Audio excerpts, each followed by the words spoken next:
बिस्मिल्लाहिर्रहमानिर्रहीम। अस्सलामु अलैकुम प्यारे दोस्तों। आज जिस मौजू पर बात करनी है वो है जोड़ों का दर्द। अरबी में इसे वजल मुफासिल कहते हैं और उर्दू में इसे गंठिया कहते हैं। इसकी अलामात क्या हैं, इलाज क्या है, देखें इस वीडियो में। वीडियो शुरू करने से पहले आप दोस्तों से गुजारिश है, अगर आप हमारे चैनल पर नए हैं तो सबसे पहले सब्सक्राइब कर दें। आजकल 100 में से तकरीबन 70% मरीज़ों को जोड़ों का दर्द होता है।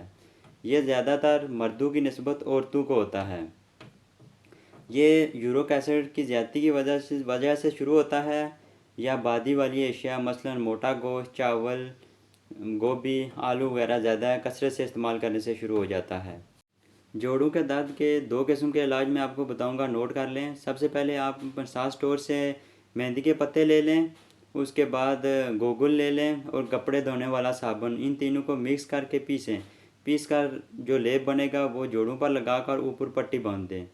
और दूसरा इलाज ये है कि आप जवारश सुरंजान ले लें, जवारश अजरा की ले लें, वो सुबह शाम मरीज़ को एक एक चम्मच दें। और अगर हो सके तो आयल ले लें, रोगन उजा, उसकी भी मालिश करें। इंशाल्लाह आपको जोड़ों का दर्द का आराम चंद ही दिनों में आ जाएगा। वस्सलाम। मैं उम्मीद करता हूँ आपको मेरी वीडियो पसंद आई होगी। नेक्स्ट वीडियो तक अल्लाह हाफिज़।